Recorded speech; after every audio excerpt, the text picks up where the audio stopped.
жылдағы президенттік шайлаудан кейін өлкөдөн чыгып кеткен саясатчы Жогорку Кеңештин мурдагы депутаты Өмүрбек Бабанов мына арадан 1,5 жыл убакыт өткөндөн кийин Кыргызстанга качан келери маалым болду. Ал өзүнүн социалдык тармактардагы баракчасында жарыялагандай 13 апрелде Кыргызстанга келерин дагы жар салды. Ал эми ал Кыргызстанга келерин алдында дагы кеңири интервью берип, эгер Кыргызстанга келсе кандай иш аракеттери менен алектенерин дагы айтып өттү эле.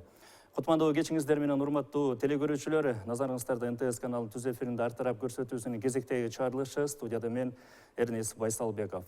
Бүгүн биз мына ушул Бабанов кеңири интервьюсунда Кыргызстанга келсе аткара турган иштери канчалык деңгээлде реалдуу? Деги эле Бабановдун Кыргызстанга келиши Кыргызстандагы саясий кырдаалга оң таасирин тийгизе алабы? Мына ушул суроонун тегерегинде бүгүн биз талкуу уюштурмакчыбыз. Анда эмесе бүгүнкү талкууга катышуу тараптарды мен четинен баштап тааныштыра кетсем. Укук коргоочу Динара Ошуракунова, коомдук ишмер Жогорку Кеңештин мурдагы депутаты Бекалы Наргозуев, коомдук ишмер Айбек Турдалиев, ошондой эле жаш активист Канат Меден уулу.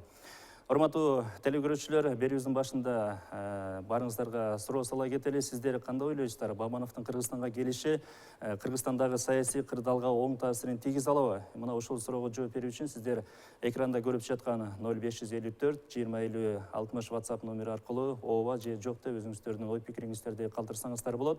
Ошондой эле биздин шаардык номер 57 77 79 сандарын терип биздин талкууга түз катышып өзүңүздөрдүн ой пикириңиздерди калтырсаңыздар болот. Анда эмесе студияга келген коноктор, сиздерге чоң рахмат атайын убактап келип бергениңиздер үчүн. Анда эмесе бүгүнкү талкууну мен мындай жалпыңыздарга суроо берүү менен баштагым келип турат. Сиздер ой пикириңиздерде, сиздер жеке пикириңиздерде ошо Бабановдун Кыргызстанга келишинен эмнени күтүп атасыздар? Кыздын 40 жашы улуу дейт. Динара айым сизден баштасак. Оң таасир дегенди биринчи жакшыраак түшүнүш керек да. Оң таасир деген бул эмне деген? Кайсы мааниде айтылып атат? Саясатчылар биригеби же атанбай бийлик менен оппозициянын ортосунда бул медиатор болуп береби деген ошондойбу? Ошондой мааниде болсо, мен ойлойм, эч кандай деле таасир болбойт болуш керек. Бирок албетте Бабанов бизде белгилүү саясатчы, өзүнүн партиясы бар, чоң ресурстар да бар. Ошондуктан албетте бизде көбүнчөсү ресурстары бар саясатчылар көп эле бир кандай маанилүү роль ойношот саясатта. Бирок биринчиден биз күтө турушубуз керек го. 13 апрелде эгерде Бабанов учуп келгенде аны бийлик же мамлекеттик органдар кандай тосот? Анткени буга чейин ГКНБ өзүнүн мнениясын тараткан, жанагы Бабановго иш козгогон, ошондуктан ал Кыргызстанга келгенге эч кандай мүмкүнчүлүктөр да, шарттар да жок. Анткени ал эгерде келсе, анда биз аны камайбыз деп эле ачык билдирген. Эми ошо Бабанов келгенден кийин аны кандай элдер кантип тосуп алат, бийлик кантип тосуп алат, вот ошондон билинет да. Анткени азыр мындай айта бергенден мен ойлойм, көп деле бир эчтеке өзгөрүлбөйт да. Менин пикирим ошондой. Негизи ошо коомчулук арасында ар кандай ой пикирлер айтылып атат? Мүмкүн бийлик тарабынан атаанда чакыруулар болгонбу же оппозиция тараптан ушундай сунуштар болгонбу, ар кандай сунуштар айтылып атпайбы? Сиз мында ошо маалымат майданда жүргөн адам катары айтсаңыз, кандай ойлойсуз? Негизи Бабанов 2017 жылкы шайлоодо бир топ өзүнүн тарапташтары добуш аркылуу 600 миңге жакын шайлоочулары колдоп, кубаттап берди да. Шайлоо өткөндөн кийинки ошол убактагы президенттин өзүнүн берген интервьюсуна таянып айта турган болсок, өлкөдөн чыгып кет убактылуу деп сүйлөшүүлөр болду, анан чыгып кеттим деп атат. Негизи азыркы жаралып калган ситуацияда, учурда мындай ит жыгылыш болуп атат да. Учурдагы президент тараптан дагы, экс-президент тараптан дагы, ал эми Кыргызстанга Бабановдун кайтып келиши мына ошол саясий айдыңдагы, саясий ландшафттагы жетишпей жаткан бир пазл болуп атат да. Мына эгер ошол Бабанов келе турган болсо, биз өзгөрүүлөрдү күтсөк болот. Ал азыркы бийликтегилердин көз каранды да. Эгерде өзүнүн саясий оппоненттерине мурдагы бийликтегидей болуп Садыр Жапаровду же болбосо Текебаевди камагандай кылып ошондой иш аракеттер жүргүзө турган болсо, анда сөзсүз түрдө коомдо ансы деле баягы нааразычылык күчөп аткан учурлар, штрафтар жана башка социалдык абал, экономикалык абалдын баардыгы чоң толкундоолорго алып келиши мүмкүн да. Андыктан азыркы бийликтегилер мына ошонун баардыгын акылмандуулукка салып, мурдагы президенттердин жасаган терс көрүнүш аракеттериндей кылбай, тескерисинче акылмандуулукту баягы саясий айдыңда жүргөн оппонентине болгон мамилесин өзгөртө турган болсо, сөзсүз түрдө биз Кыргызстан демократиялык жолго түшүп, бир президенттин колундагы узурпацияга алынган бийлик эмес экенин далилдей алат да. Андыктан Кыргызстанга Бабановдун келиши мына мен да күтүп атам. Анткени шайлоо учурунда мен Бабановго добушумду бергем. Ошондой эле тарапташтардын баардыгы күтүп атат. Кыргызстанда Бабанов бир топ баягы саясий өзүнүн орду бар. Ал саясатка ошол 2005 жылдары, 2010 жылдардагы аябай чоң баягы революциянын алдында же болбосо ошол революциядан кийинки иштеринде өзүнүн жаш амбициясы аябай чоң реформа жасай ала тургандай күчүн көрсөтө алды. Андан тышкары анын ресурсу дагы бар. Андай күчтүү саясатчынын Кыргызстанга келиши азыркы мына 1,5 жылдан берки эки тарап баягы бири-бири менен араздашып, кечээ күнү бири-бирин жакие такие дегендей тергешип, баягы сылап сыйпап, эркелеткен формада сөздөрдү айтып жүргөн кишилер бүгүн саунага баргандарын, 100 грамм ичкендерин бардыгын айтышып атпайбы? Ал эми Бабанов кетип, кайра келип атат, мына саясаттан кеттим эле, кайрадан кайтып келип атам деп айткан сөздөрүн дагы көпчүлүк мындай сындап атышат да. Эмне үчүн бул кеттим деп атат, кайра келип атат. Анткени Бабанов ооба ал бизнесмен, көптөгөн бизнестерди түптөгөн, жаратман адам катарында Кыргызстанга келгени сөзсүз түрдө керек. Азыркы жаралып аткан кырдаал бул саясий абал оңолмоюн биздин экономикабызда оңолбойт, социалдык абалда оңолбойт. Анын баардыгы курчуй берет да.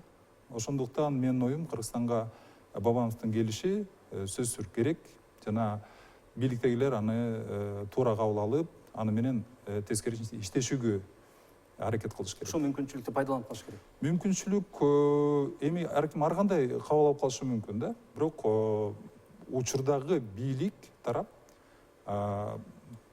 ушундай кадрларды саясий амбициясы чоң жана потенциалы чоң адамдар менен кызматташыш керек, сөзсүз түрдө. Анан жаштардын өкүлү катары сиздер эмнени күтүп атасыздар? Биз үчүн бул дагы чоң бир боло турган бир иш чара. Өзүбүз дагы активдүү катышалы деп атабыз.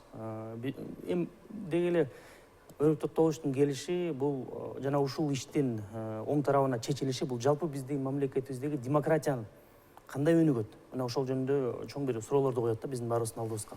Бийликтин дагы алдында. Анткени мына шайлоодо 600 миңге жакын добуш алды. 34%. Бул жалпы КМШ мамлекеттеринде мындай тарыхта биринчи жолу болду да. Шайлоо аябай атаандаштыкта болду. Мына ошондон кийин буга чейин ушул иш чечилбей келаткандыгы бул аябай өкүнүчтүү да.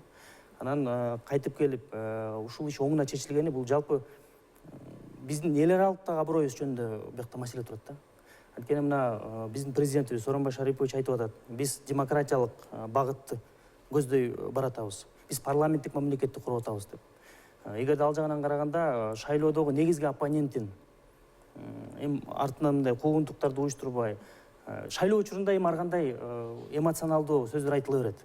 Дебаттарда эми ар кандай бул эми көрүп атабыз.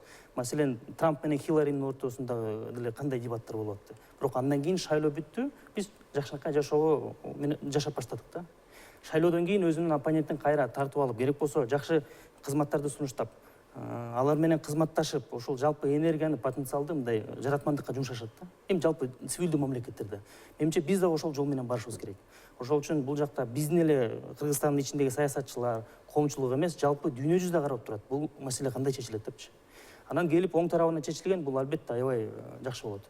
Мына сиз оппонент деп сөз козгоп кеттиңиз. Мына Бабанов өзүнүн интервьюсунда бул саясий оппонент бул душман эмес деп айтпадыбы интервьюсундачы? Анан кийин бул жагынан алганда мына Динара эже, сиз ушу саясий кырдаалда, саясий процесстерде активдүү катышкан айым катары айтсаңыз, ушул оппонентти душман деп эсептөө, ушул аң сезимди жоюу жаатында ушу Бабановдун Кыргызстанга келиши бир мындай бир жол көрсөтчү жагдайга алып келиши мүмкүнбү? Балким, негизи эгерде биз эстеп кетсек, Бабановдун парламентте жүргөнү, президенттикке өзүнүн талапкерлигин койгондо дагы ошондой ар кандай кырдаалда өзүнүн кандай алып барганын. Менин эсимде Бабанов негизи жанагы курч мындай күрөшкө чыкканга даяр дегенге мен антип айта албайм, анткени ал көбүнчөсү компромисске барган саясатчы. Ошондуктан албетте ал деген саясий оппонентти душман катары көрбөйт, кабыл албайт. Ал компромиссный мындай компромисске көп барган. Мисалы ошол эле Атамбаевдин учурунда оппозицияга чыкпай ал коалицияга кошулганы, бирок оппозиция деп аталган менен мындай оппозиция катары мындай эч кандай бир курч маселелерди көтөрүп критикалаганга андай барган жок. Анан эми өзүнүн талапкерлигин койгонун бул жерде дагы көбүнчөсү анда экс-президент Атамбаевга дагы көп кайрылып, мына биз бир саясатта чогуу мен аябай сыйлайм бул адамды, мен деп эле дайыма эле ошентип айтып турганы. Иш козголгондо дагы мен ага ишене албайм, мен ойлойм, баары ошону түшүнүп, бул иш козголгону бул деген бир кандай ошибка болду деген ошондой бир үмүт менен айтып эле жүргөн саясатчы болчу. Анан мен билем, ошол 600 000 шайлоочунун добушун алып, чынында эле ошондой бир отрывда кетип бараткан саясатчы анан кийин бир эле утулуп калганда, таласта ошо митингге чыгып, биз митингге чыкканга даярбыз деп ошону шайлоочулар айтып атканда, өзүнүн жанында жүргөн, ага чуркаган, күйгөн адамдар ошентип айтып атканда дагы жок, биз эч кандай митинг өткөзбөйбүз деп таласка да барган жок. Анын баары биздин эсибизде. Ошондуктан бул жерде мен ошо түшүнгөн жокмун да, эмне үчүн ошол ушундай компромисске дайыма барып жүргөн саясатчыга ошо иш козгоп, аны деген өлкөдөн чыгарып ийгенге чейин барганы мага түшүнүксүз.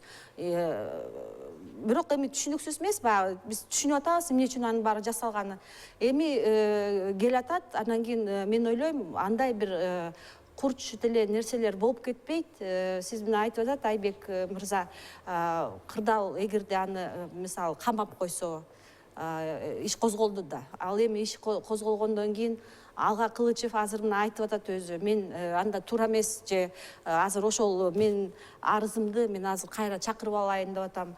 Бирок чакырып алган менен прокуратура дагы, ГКНБ дагы ооба чынында эле ошондой болгон деп өзүлөр айтып алган. Эми алар деген кантип азыр ошондон бир кандай чыгыш керек да, ошондой. Эгерде ГКНБ азыр өзүнүн жанагы жаңылгандыгын айтса анда деген ким ишенет? Негизи азыр ГКНБде анда саясатчылардын баарын тең камакка алынган саясатчыларды чыгарыш керек. Анткени ГКНБ ачыктан ачык бүт саясатчыларга бир кандай надуманный фактылар, надуманный бир обвинениялар менен иш козгоп эле камап койгондор. Вот ошондой бир көп нерселер азыр деген суроолордун баары азыр ачык мындай чыгып баштайт да. Ушул жерде бийлик негизи өзүнүн кандай алып барарын мен билбейм, бирок ошо Бабанов келгенде дагы мен атайын интервью берип атканы, ал деле ошо айтып атканы, мен саясатка көп аралашпайм, бизнес менен алектешем деп айтып атканы, бул кайрадан баягы компромисске мен даярмын деген ошонусун айтып атат. Ошон үчүн мындай кырдаал катуу курчтабайт деле болуш керек, эгерде бийлик деле түшүнөт болуш керек, анча эгерде аны камап калса, анда аны күтүп аткан адамдар митингге чыкса, бийлик өзүн кандай алып барар. Ошонун баарын тең эгерде чын эле түшүнсө, жакшы түшүнсө, мен ойлойм бул козголгон иш деген бир жокко чыгарыш керек да. Бирок ошо жокко кантип чыгарылат? ошонун жолун табыш керек да. Жок, ошол жолду кантип табышат эми? Ошол анткени деген биз анда деген багыл ГКНБны, анан прокуратура деген алар деген өзүнүн ролун мындай ачык эле баягы заказ менен иштеп атканы баарыбызга белгиленип, анан кийин анда деген ошолордун жетекчилериби же негизи ошол органдарды бир кандай жоопкерчиликке тартыш керек да. Демек бул жерде мындай ошол жерде саясий же укуктук жактан тараза болот деп ойлойсузбу? тараза кимде болот? Динара эже, эми ал мисалы саясий негизи. мотивдер менен козголгон эми аны Кыргызстандын баардыгы эле көрбөдү. Жок, эми биз түшүнүп атабыз, аны Саясий Текебаев мотивдер деле менен. баарыбыз түшүнүп атабыз, бирок ал отурат да. Анткени биз деген кайрадан мына багыл бул жерде саясат деген көбүнчөсү өзү мыйзамды бузуп, эми кайра ошол мыйзамды мындай кыла алабы деген биз деген баарыбыз тең ошону карап турабыз да. Жок, чынында эле. анын эки тарабы бар. Мисалы үчүн азыркы бийликтегилерге Жээнбековдун учурундагы козголгон иш эмес да бул. Бул ошол Атамбаевдин учурундагы козголгон иш. Эгерде баягы экспертизалык анализден өткөндөн кийинки аныктамаларга келе турган болсок, бул жерде эч кандай Туура, бирок ГКНБ эл ошон үчүн ортосундагы козуту жок деп атпайбы? жок, мен ошон үчүн баягы эстетип атпаймынбы? ГКНБ өзү вот канча бир айда өтө элек. Бир ай болду элек, Ошону айтып айтканы эми кандай болот? Анда ГКНБ отставкага кетиш керек. Жок, жоопкерчилик туура. Ал жагы да бар. Ошондой эле да. Анткени Норуздун алдында кыргызстандыктарды куттуктап атып, Бабанов мен Кыргызстанга жакында келем деп баягы өзүнүн оюн билдирбеди. Ошондо эле ГКНБнын пресс катчысы расмий түрдө жооп берди. Эгер келе турган болсо камалат депчи. Ал бир жактуу аны мен ойлоп атам, бир жактуу эле чечип коюп, кесе чечип койгон болбойт да. Себеп дегенде азыркы учур, азыркы кырдаал, азыркы мына саясий абалдын өзү таптакыр башка нерсеге келип кептелип атат. Эгерде баягы Текебаевдин сценарийинде болуп эле аэропорттон түшө калганы менен эле баягы атайын кызматтар же болбосо ошол эле спецназдар келип кол бутун кайрап террорист кармагандай кылып кармап кете турган болсо, сөзсүз түрдө абал курчуйт. Эгерде келгенден баштап, анан ага повестка берип, расмий түрдө баягы иш козголгондон кийин ал иш жүрүш керек да. Ак же көк деп ал чечим чыгыш керек да. Соттун чечими чыгыш керек. Ошого чейин мен ойлойм, бийликтегилер кызыгандуулук алдырбай, келгенден кийин Кыргызстанга кирсин, келип бул жака интервьюсун берсин, жолчу кишилерден жолуксун, андан кийин повесткасын берсин, ага барсын, ошол процедура аркылуу жооп берсин, оппонировать этсин, адвокаттар жооп берсин. То есть ал процедуралар болуш керек да, сөзсүз түрдө. Мен ойлойт элем, Кыргызстанга келгенде азыркы бийликтегилер бара калып баягы Текебаевди камагандай сценарий болбойт да. Анткени ал жолдон өтпөдүкпү? Аны кайталабайт деген мен ишеничтемин. Эми бул жерде мисалы мыйзамдын логикасы бар да. Маселен, процессуалдык иш чараларындагы логикасы бар. Качан камайт? Маселен, биринчи арыз түшкөндөн кийин же маалымат келгенден кийин кылмыш курамы болсо, кылмыш иши козголот. Андан кийин мисалы териштирүү иштери жүрөт, тергөө иштери. Ошол учурда эгерде бир жака кетип калуу коркунучу болсо, же ошол тергөөгө кандайдыр бир таасирин тийгизүү бир коркунучу болсо, ошол учурда соттун чечими менен баш коргоо өкүмүн чыгарат сот. Ошо менен камайт. Бул жакта өнөктү тоолчу өзү келем деп атса, мен өзүм келип жооп бергенге даярмын деп атса, эми кандай логика? Өзү келип толугу менен жооп берем деп атса, мен түшүнбөйм да, бул кандай логика менен. Эмнеге логикасы жок эле, мына Садыр Жапаров деле ошол Кыргызстандан чыгып кетип келатканда дагы аны атайын митинг менен тособуз деп, анын өзүнүн адамдары ошо чогулуп жергенде ал деле келатканда ошо үмүттөнгөн, эгерде мен митингдерди даярдап койсом, мен келип калсам, балким мени андай бир цивилизованный катары ушинтип баягы чечилет деген суроо болгон да. Ошондуктан ал эми албетте ал деген Атамбаев учурунда. Бирок Текебаев деле ошол учурда ошондой болгон. Бизде андан бери эми президент алмашты, бирок мамлекеттик органдар ошол эле. Менимче бул жерде көбүнчөсү баягы биздин саясатчылар жалгыз эле алар чечпейт. Бизде деген көбүнчөсү мына саясатчылар Россияга барып, алардын саясатчылары менен бир кандай переговорлорду жүргүзүп, ошолордун бир колдоосуна бир мындай таянып, ошентип келип атат болуш керек. Анткени бул жерде мен ойлойм, жалгыз эле биздин саясатчылар андай чечим кабыл алган жок. Бирок ошонусу дагы бир кандай өкүнүчтүү, анткени биздин саясатчылар ошентип бири-бирин куугунтукка алып атканда, биздин негизи улуттук кызыкчылыгыбыз көбүнчөсү кармалып атат. Анткени башка өлкөнүн саясатчылары бул жерде ошондой саясатчылардын урушу боюнча аларга жардам беребиз деп, бирок бул жерде өзүлөрүнүн дагы бир кызыкчылыгын өткөзүп атат да. Ал деген жөн эле эч кандай макул бербейт да. Сөзсүз бир кандай замен, бир кандай кызыкчыларды. Ошондуктан мен ойлойм, бул жерде ошол суверенитетке деле мындай бир таасир берилет да. Мен сиздин божомолдуңузду улантып койсом, мен ойлоп атам да, Бабановдун Кыргызстанга келүүсү сөзсүз түрдө сүйлөшүүлөрдүн негизинде болуп атат. Ушул эле телеканалдын жетекчиси Жайнак Үсен уулу КТРКга барып калганы себеп дегенде бул Бабановдун кадры катарында эсептелинет. Бабановдун телеканалын жетектеген киши катарында биз билебиз да. Анан ошол адамдын аз КТРКга келгенди дагы бул бир сигнал катарында кабыл алсак болот да. Демек, бийликтегилер менен, ал тараптагылар менен сүйлөшүүлөр болгон. Бабановдун келиши дагы мындай күтүүсүз жерден келип аткан жери жок.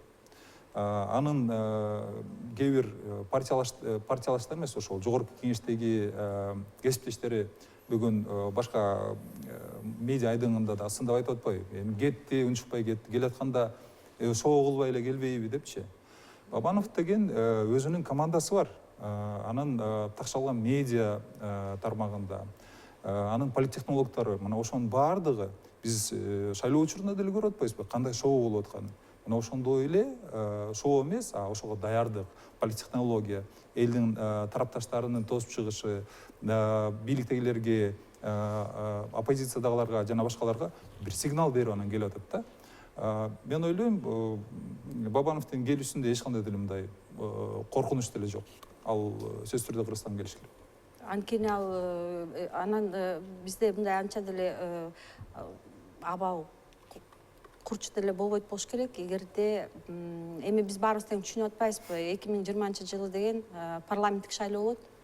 Анан көбүнчөсү чынында эле келгенде, азыр башынан эле мына айтып койду, мен азыр мындай активдүү саясатка көп аралашпайм. Мен өзүм иштеримди, бизнес иш менен алектешем. Бирок эми биз баарыбыз тең түшүнүп атабыз, келип атканы бул ошол 2020-жылдагы парламенттик шайлоого өзүнүн партиясын даярдайт. Ошол партия менен чогуу шайлоого барам деген бир ойлору, план албетте план болгон үчүн ал ошого даярданат болуш керек. Рахмат, азыр бизде жарнамалык тынуу бар экен, андан кийин берүүбүздү улантабыз. Ага чейин урматтуу телекөрүүчүлөр, биздин катарга жаңыдан гана кошулган телекөрүүчүлөр болсо эскерте кетели. Бүгүн биз ар тарапта Бабановдун Кыргызстанга келиши өлкөдөгү саясий кырдаалга оң таасирин тийгизеби деген суроонун алкагында бүгүн биз талкуу уюштуруп жатабыз. Жана берилген суроонун негизинде көрөрмандардын 225 ооба таасир эте алат, ал эми жок таасир эте албайт дегендердин саны 25 экен. Азыр жарнамалык тынуудан кийин, анан кийин берүүбүздү улантсак.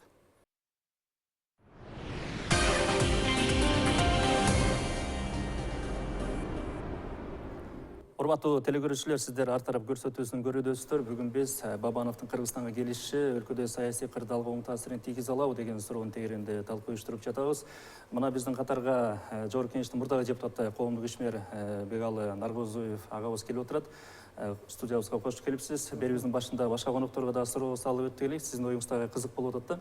Бабановдун Кыргызстанга келишинен сиз эмнени күтүүдөсүз?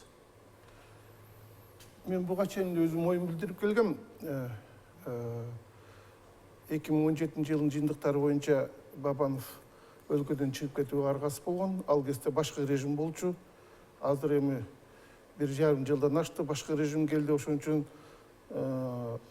анын үстүнө Бабанов менен кошо ачылган Канат Исаев болсо дээрлик акталып чыкты десек болот. Ал чыккандан кийин ошол берене боюнча камалууга тийиш беренеде камап койсо боло турган. Ал эми азыр анын бир эле жанагы Унадырдагы чакыруусу боюнча калды. Ошон үчүн азыр келип сурак берсе мен ойлойм бул иштин келечеги жок деп. Ошон үчүн келип бул иштин бетин ачып алган дурус эле болот деп ойлойм да. Жары же бери болуп. Анан кейін мына Бабанов ошо Кыргызстан келердин алдында интервьюсунда басымдуу бөлүгүн Кыргызстанга келсе кандай иш аракеттер менен алектендерин кеңири токтолду, кандай инновациялык технология жаатында, илимий жаатында, айыл чарба жаатында дегендей. Анан ушул жагына келе турган болсок, мына сиз өзүңүз эле айтсаңыз, ошол Бабановдун аткара турган иштери канчалык деңгээлде реалдуу, мүмкүнчүлүктөрү жетеби ошону жүзөгө ашырууга? Жок, ошо интервьюсуна аябай жакшы сигналдарды берди. Журналист сурабадыбы, сиз мына Атамбаевдин группасына кошуласызбы же Жээнбековдун? Ушундай эки ача пикир бар. Кыргызстанда тияка кошулат, бияка кошулат дегенде Атамбаев боюнча жооп бербей койду, кошулбайм деген билдирип. Ал эми Жээнбековго эгер мени чакырса жардам берем деп айтты. Экономика жагынан, инвестиция жалпысынан, анан жаңы технологиялар боюнча ошентип бүгүнкү бийликке ачык эле сигнал берди деп ойлойм. Эгер кызматташса кызматташам, кызматташпаса мен кыла турган жумуш көп. Өзүмдүн инвест проекттерим бар, өзүм кылчу өзүмдүн бизнестерим бар. Ошон үчүн баары бир Кыргызстанга өзүмдүн салымымды кошом экономикасына деген өзүнүн оюн билдирди. Ошон үчүн ойлойм, ал келсе бийлик кызматташса да, кызматташпаса да Кыргызстандын бизнесине, экономикасына салымын кошот, жардам тиет деп ойлойм да. Негизи эле мына ошо Бабановдун ишмердүүлүгүн жакындан билген, мүмкүнчүлүктөрүн билген адамга атар айтсаңыз, ошо негизи эле ошо мындай аткара турган иштери, мүмкүнчүлүктөрү жетеби?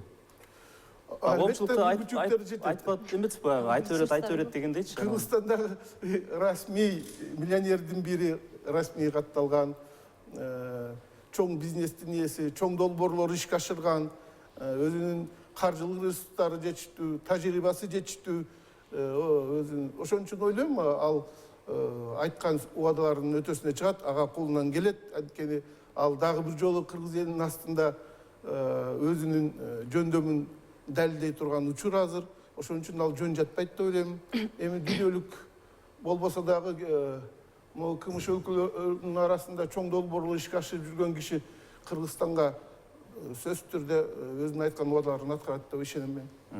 Мынакей Динара айым Нургазова айтпадыбы, Бабанов кылмыш козголгондо ал убакта саясий кырдаал башка болчу, саясий амбициялар башка болчу депчи.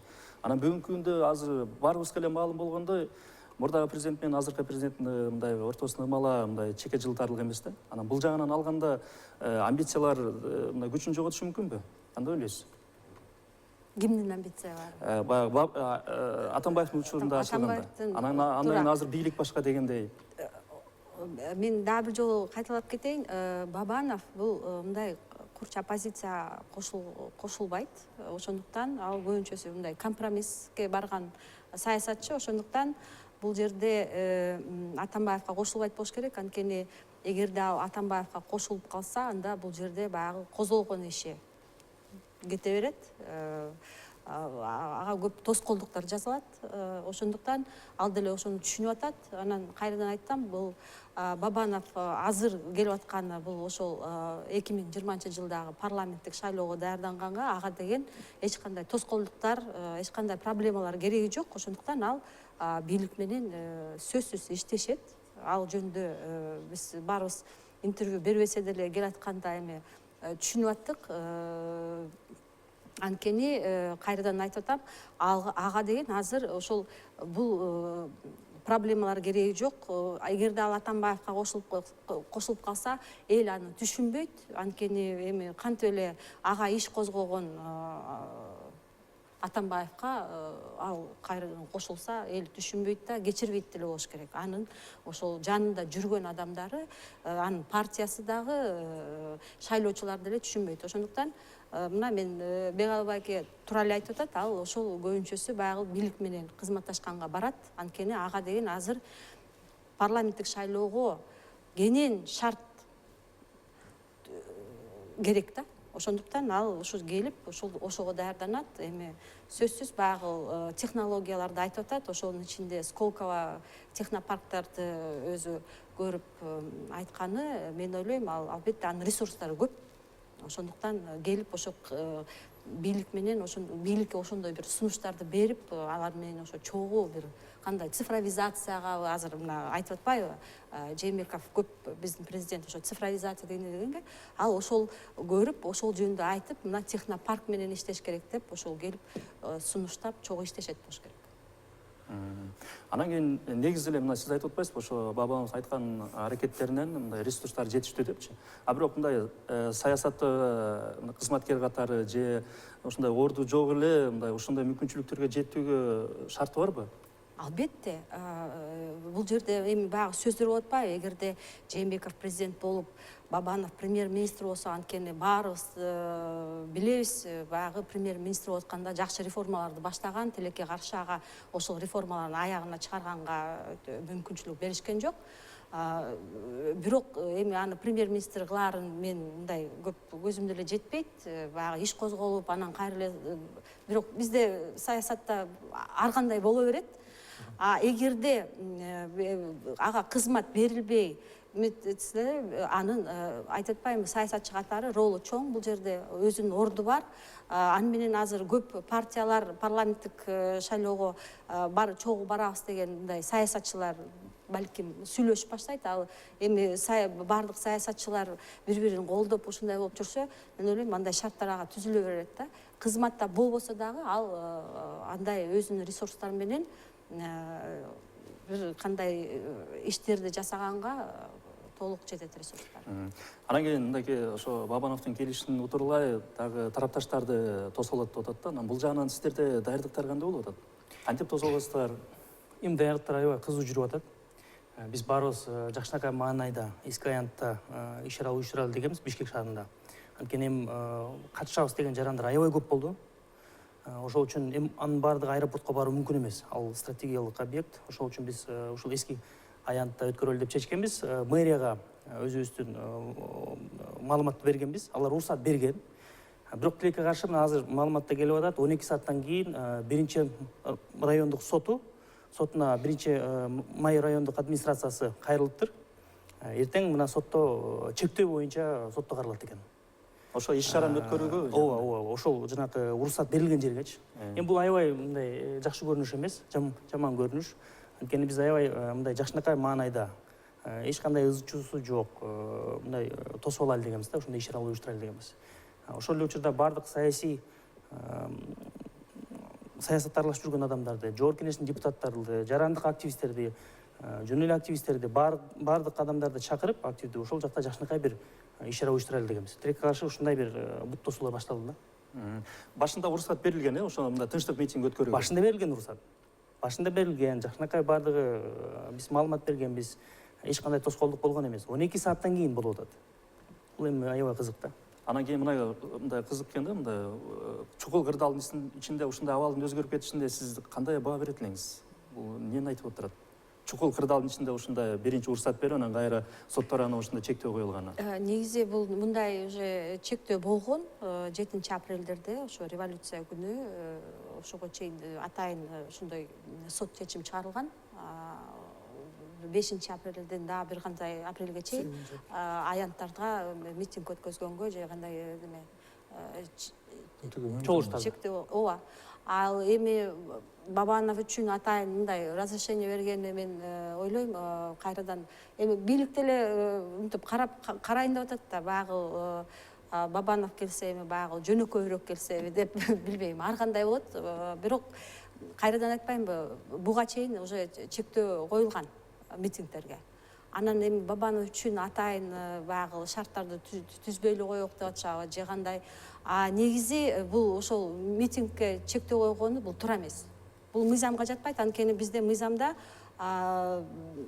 жанагы мындай чогулушка эч кандай бир маселеси жок мирный митингтерге бизге деген эч кандай чектөө коюлбаш керек. конституциялык Анакей ошо азыр ошо Бабанов тосуалы боюнча сиздер мында алдын ала бүт жарыяладыңыздар, өзүңүздөр ой пикириңиздерди билдирдиңиздер социалдык тармактар аркылуу.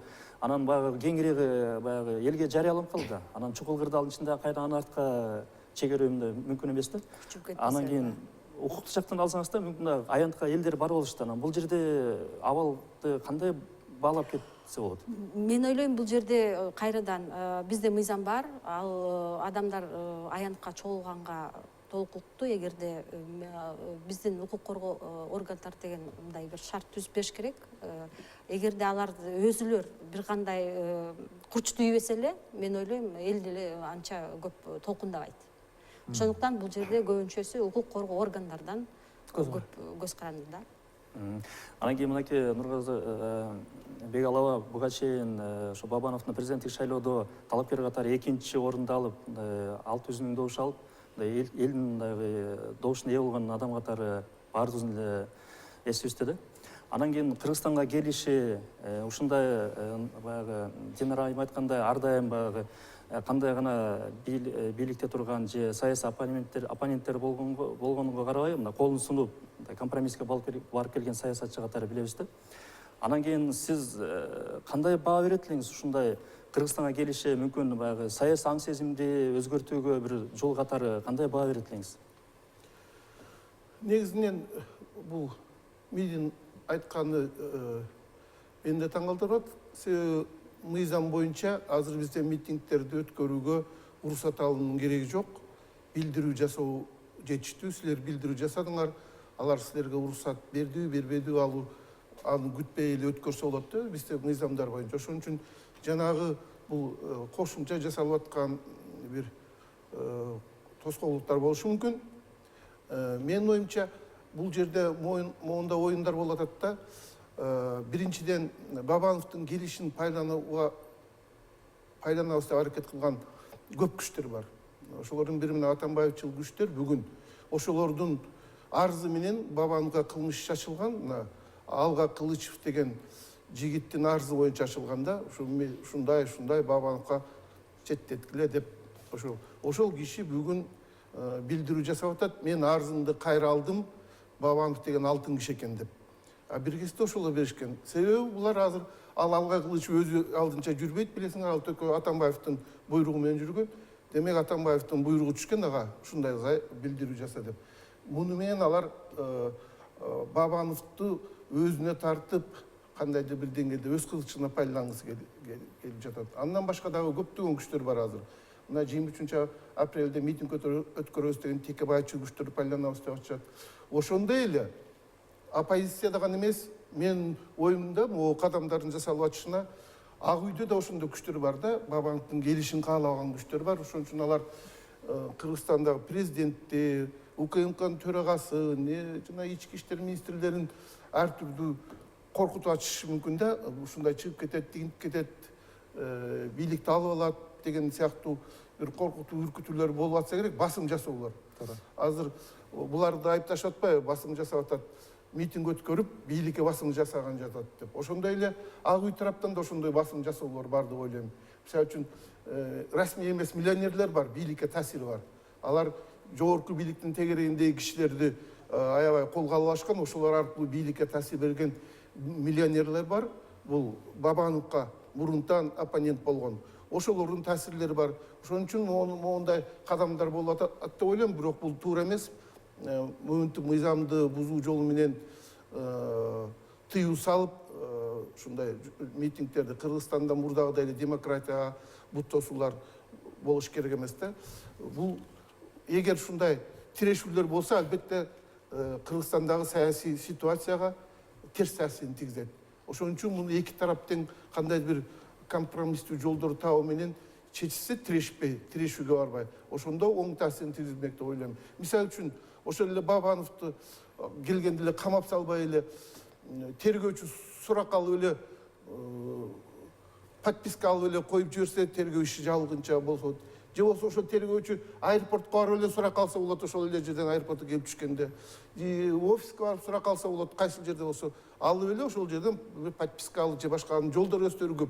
Биз ошондой тирешүүгө барбаш керек деп ойлойм да мен. Ошондо жанагы өзү Бабанов берип аткан сигнал, мен бийлик менен кызматташам деген максатты ишке ашса, Кыргызстанга жардам берсе, бийликке жардам берсе, анда оң таасирин тийгизет деп ойлойм Кыргызстандагы саясатка. Анан бул жерде азыр жогорку кечиресиздер. кеңештеги өзүнүн фракциясы бар, алар деле бир кандай өзүнүн билдирүүсүн жасайт болуш керек ошол боюнча. Анан мен ошо айтып кетерим, эгерде Бабанов келсе, ал деле өзүнүн фракциясын жакшы караштырат болуш керек, ким аны колдоп калган, ким аны колдобой койгон деген ошонун баары тең мен ойлойм, фракцияда дагы көптүн бир өзгөрүүлөр болот го. Албетте, Бабанов өзү деле айтпады, ушунча жыл аралыгында кимдин дос, кимдин кас экенин баягы жакшы билдим депчи. Анан кийин биз талкууну дагы улантабыз. Урматтуу телекөрүүчүлөр, сиздер ар тарап көрсөтүүбүздүн көрүүдүсүздөр. Бүгүн биз Бабанов Кыргызстанга келсе, саясий кырдаалга оң таасир тийгизе алабы деген суроонун тегерегинде талкуу уюштуруп жатабыз. Жана берүүбүздүн башында баардык телекөрүүчүлөргө мына ушул суроону бердик элек. Азыр келген жооптордун саны ооба таасир бере алат дегендердин саны 352 экен, ал эми эч кандай таасир бере албайт дегендердин саны 47. Мына ушул жаатта дагы суроону уланта берсек да, сиз айтып атпайсызбы, ар кандай кызыкчылыктар бар депчи. Негизде эле ушу Кыргызстанда саясатчыларга болгон куугунтук бул саясий амбициянын негизинде болуп келди да. Ушул жааттан алганда, ушу саясий амбицияны таштап, мамлекеттин кызыкчылыгы, элдин оюн эске алып кан учурдуга мезгил келип жеттиби деп ойлойсузбу? Кандай ойлойсуз? Жок, эгер Бабановду айтып атсаңар, Бабанов ошол амбициясын тыйып, бир жылга сыртка чыгып кетип, убадасын аткарып жүрдү да. Эми 1,5 жыл жүрдү, жүрө бермек беле. Айрыкча мына аны менен кошо кылмыш чачыган Канат Исаев дээрлик акталып чыгып атса, ошон үчүн азыр деле айтып атат, эгер мени бийлик кызматташпаса, мен башка иштер менен арек болом деп өзүнүн амбициясын тыйып атат. Жанагы чоң саясий амбицияларын кийинки балким саясий компанияларга чейин тыйып атат. Ошон үчүн Бабанов тараптан бул жактан жакшы эле кадамдар болуп атат. Эми бийлик жанагындай компромисс тапса, бул жерден бул иш ырбатпай койсо болот да бул иште. Анан кийин мына Айбек мырза, сиз дагы ошо коомдун жашоосуна активдүү катышып келесиз, маалымат майданында дагы өзүнүн ишмердүүлүгүңүздү жүргүзүп келесиз дегендей. Чукул кырдаалда абалдын мындай өзгөрүп кетиши, ушундай болуп атса, Бабанов келгенден кийин дагы кандай абал болуп кетиши мүмкүн? Кандай божомолдор бар? Эмне деп ойлойсуз? Эң негизи Бабановдун сыртта жүргөнү жакшы болду да. Ал ошол биздин мигранттардын жашоосун көрүп, өзүнүн жөн териси менен сезип, биздин мекенден сыртта жүргөн адамдар менен баарлашып, көрүп, анан өзү дагы белгилеп атпайбы, ким дос, ким душман экенин мен билдим, аныктадым депчи. Биздин экс-президенттер дос экен деп ойлодум, менин кейиген, бир кейиген нерсем ошого ишенип алыптырмын дегендей сабак кийин болбой, азыр болуп атканы жакшы болду да. Анткени ким дос, ким кас экенин азыртадан билди.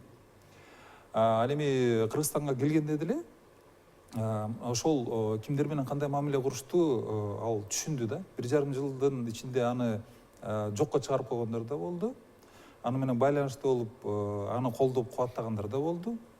Анан азыр Кыргызстанга келе турган болсо, сөзсүз түрдө биздин саясий айныңда өзгөрүү болот, сөзсүз түрдө болот.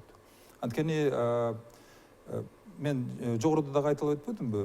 Биздин саясий ландшафтта бир жетпей жаткан бир пазлдай болуп атат да. Эгерде ал кошула тургандай болсо, биз божомол кылып аткан, биз ойлонуп аткан, биз каалап же каалабай жаткан нерселер баардыгы болушу мүмкүн. Бирок ал кандай өңүттө өзгөрүлөт? Эгерде бийликтегилер мына баарыбыздын эле каалаганыбыз тынчтык болсо экен, Кыргызстан өнүксө экен дегенде бир тилектерди кылып атпайбызбы? Ал туурасында Бабанов да белгилеп кетти. Эгерде азыркы бийликтегилер мына ошол берип аткан сигналдарын туура кабыл алып, аны менен баягы тирешүүгө чыкпай, тескерисинче аны менен кызматташууга чыга турган болсо, абал курчубайт деле. Тескерисинче Бабановдун келгени өлкөдө бир динамика кошо алат да. Мен ошого толук кандуу ишене алам. Экономикада болобу, социалдык жактан болобу бир динамика кошо алат да. Рахмат. Бізге бөлінгендағы уақыт аяғына чыгып бараттар. Урматтуу телекөрүүчүлөр, бүгүн биз тарапта Бабановдун эгер Кыргызстанга келсе, саясий кырдаалга оң таасирин тийгизе алабы деген суроонун тегерегинде бүгүн талкуу уюштурдук эле. Жана ушул суроону телекөрүүчүлөргө да бергенбиз. Акыркы келген добуштардын саны 439 адам ооба таасирин тийгизе алат, ал эми эч кандай таасир тийгизе албайт дегендер саны 56 экен. Тилекке каршы бүгүн бизге бөлүнгөн убакыттагы аягына келип жетти. Көрсөтүүнү мен Эрнест Байсалбеков алып бардым. Кийинки берүүдөн көрүшкөнчө.